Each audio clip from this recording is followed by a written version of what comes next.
It's great to be doing this. Before getting into it, I just want to remind everyone, please keep your microphone turned off at all times unless you're actually engaged in conversation, because this is being recorded and any extraneous sounds will spoil recording. So it's been a while since the last meeting. I've had a lot of time to think about the last meeting and heard from many new readers of the book. Thousand Things seems to have a power of its own, you know. The book has gained hundreds or maybe even thousands of new readers. And I've heard from many people saying things like, this ended my search, or I found what I was looking for myself. One guy said that he'd studied literature and this was the best book he'd ever read, which I told him sounded hyperbolic, but he assured me it wasn't. He really felt that way. And I love this comment from Richard Elkin, who's been a lifelong practitioner of Zen. He said that the 10,000 things capsized his boat. And I just love that image. And just a few minutes ago, I heard from someone named Erica, and she said, I recently started reading your book. And unlike most spiritual books, I felt absolutely no anxiety upon reading your words. The authenticity and lack of playing the guru-teacher role was remarkably evident. I wanted to reach out and thank you for your words. And I just love hearing that because I am not a teacher or a guru. What I'm doing here is expressing my view from what I call an awakened mind or awakened perspective of spirituality and the life we're all leading here. I see that there's going to be a lot of new people at the meeting. So people who've not been following my work. So let me begin by saying something about how these meetings began and about my intention in continuing with them. Last December, I was approached by someone from a Douglas Harding group, and he said that they were all reading my book and discussing it at their meetings, their online Zoom meetings, and would I be willing to come to a meeting and take questions? Well, I'd never heard of Zoom, but I logged on to their meeting and had a really great time discussing the book and hearing their questions, which kind of opened up the book for me a bit. And they invited me back for a second meeting, and I did that. And then it occurred to me that I could run one of these meetings myself. And I began doing that. And this is the 8th one of those. The previous ones are available on YouTube. If you happen to be watching this on YouTube and want to attend a subsequent meeting, look down into the description and there'll be a link to my Facebook page and my website. And I announce the meetings on the Facebook page. Now, my old friends who have been following my work for years understand my intention, but I'm sure that a lot of newcomers don't. And so before getting to the meeting itself, I would like to say something about my intention. Finding myself awake in this moment, I have no interest in religion or spirituality. None at all. I consider religion and spirituality mostly a waste of time at best, and often a kind of hypnotic trance. And that trance keeps people ignorant and lost in beliefs that they have accepted on no real authority at all, except the weight of tradition and their own psychological hunger for certainty and security in an uncertain world. There is a small part of what is called spirituality that I do consider valuable. maybe a better word for it would be philosophical understanding. But in any case, if you call it spirituality, that's fine. But that small part of spirituality is only really valuable for those who are able to distinguish that small part from the overwhelming weight of nonsense and magical thinking that passes for so-called spirituality. So my purpose in the 10,000 Things and in these meetings is to try to point out the difference between spiritual belief and actual knowledge. And so to encourage people to notice their own involvement in that hypnotic trance and perhaps to snap out of it, which is what I call being awake. And so before opening the floor, I want to say in no uncertain terms that I speak here only for myself. I speak here as honestly and truthfully as possible, but nothing I say is capital T truth in the unfortunate use of that word. That kind of truth may or may not exist in some absolute sense, but even if it does, there are no words I say to express it, and no one who can weigh it and measure it. My friend John Troy, whom I will ask to speak next, has been attending these meetings and introduced the idea of fellowship. Now, fellowship is something that John and I have shared over the years, and both of us understand what it means and what it doesn't mean.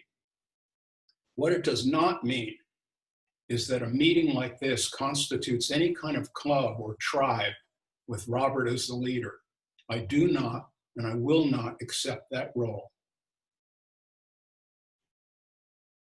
The unfortunate incident in the last meeting that I mentioned refers directly to that. Someone tried to project that role onto me, and I had to use some forceful language to reject that. Sterling Dottie is here today too. He wrote a very interesting piece on his experience as a member of a cult back in the day, and perhaps he'd be willing to speak about that later. Just to repeat, I'm speaking here only for myself and expressing only my own views, whatever they may be worth, take it or leave it.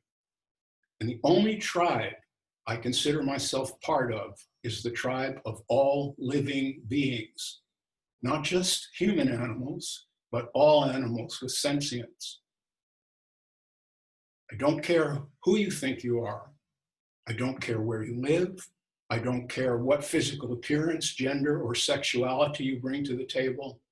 I don't care what religion or politics you cling to and promote, or any of those details. If looking down at your own belly, you see a navel, you are part of my tribe, and like it or not, I am part of yours. Thank you for listening to that. And with that, I'd like to turn the floor over to my friend John Troy. John, if you'd be so good as to speak. I got a call from someone I met in India 10 years ago. His name's Alan Weinstein. And when I met him in India, it was like when Robert and I met. There was just a mutual clarity. And he's talked to me through the years. He'd call me. He wanders the world. So I got a call the other day, and he said, John, he said, I've just been with a friend, a very close friend in California. And he was excited to show me a new book, The 10,000 Things. And he said, and as I read through it, I went, wow, this is the clearest thing I've ever read. It just deals with everything. And this is a guy who's very familiar with Ramana Maharshi or Nisargadatta, or Krishnamurti, the whole crowd. He said, then I turned it over and I saw your name in a remark. And I went, holy shit. And so he called me to talk about your book. And he gets out of it the same thing I get out of it, and remarkably so.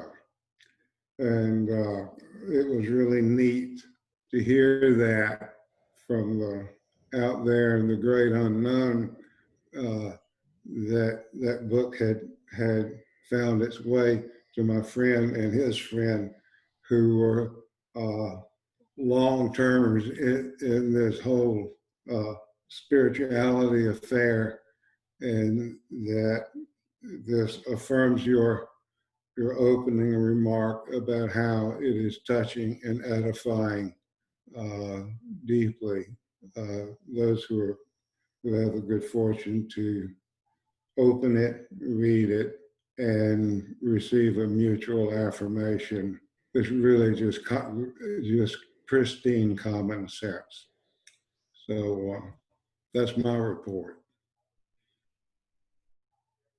Well, thank you for that, John. It's very good of you to share that.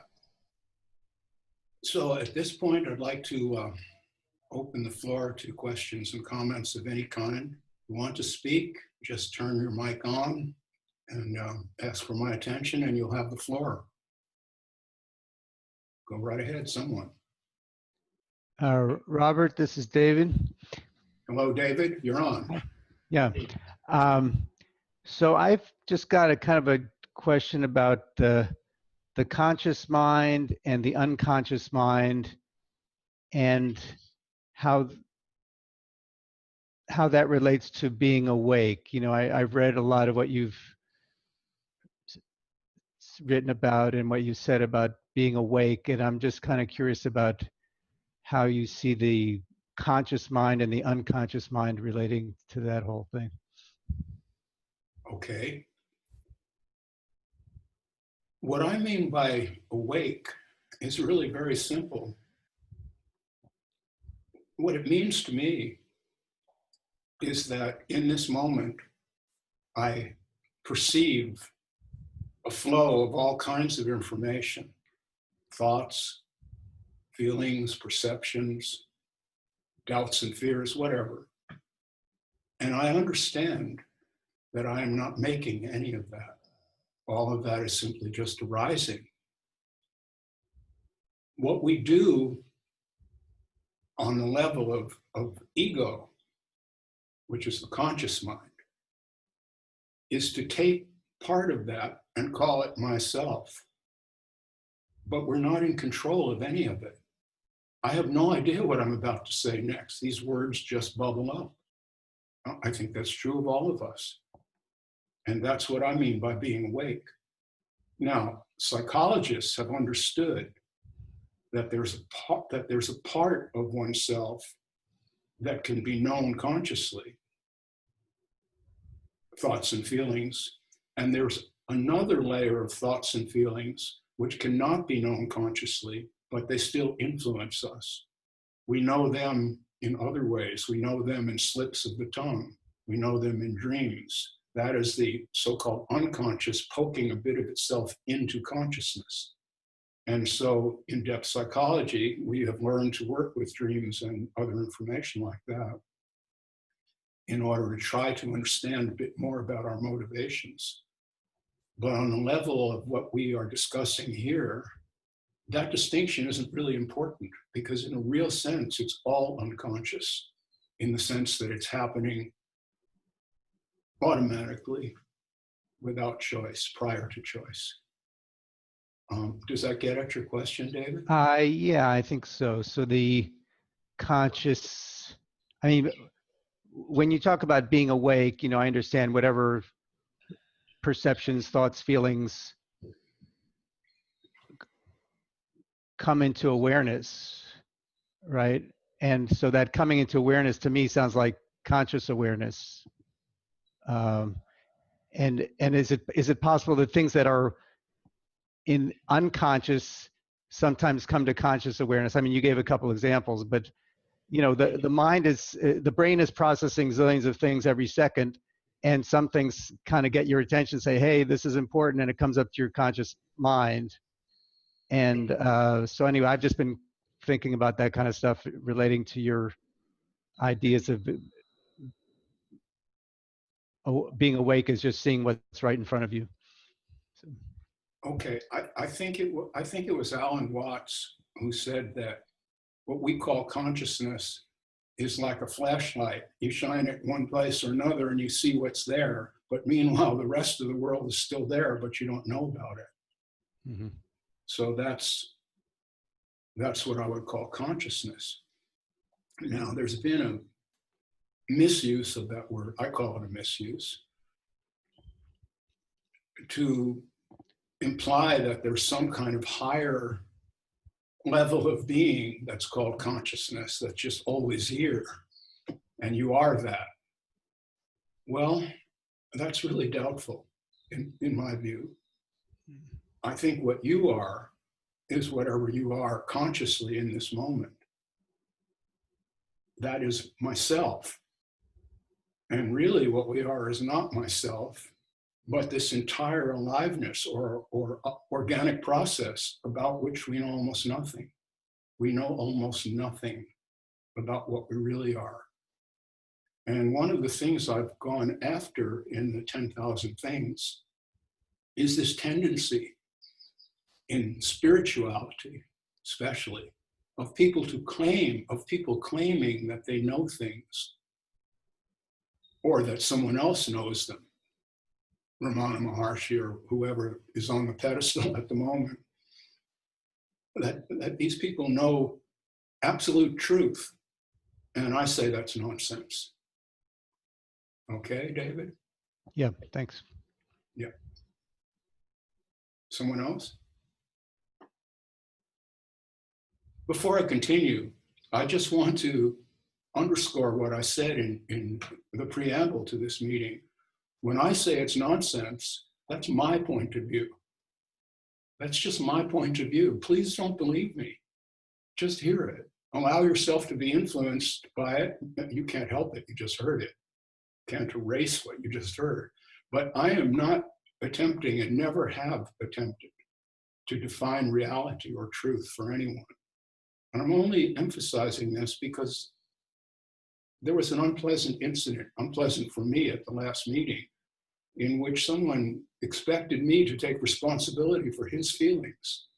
And I am not responsible for anything that you feel. That's your ball of wax. I've got my own thing I've got to keep together here. So I hope that's clear. I'd like to hear from someone else, please, if a question or a comment.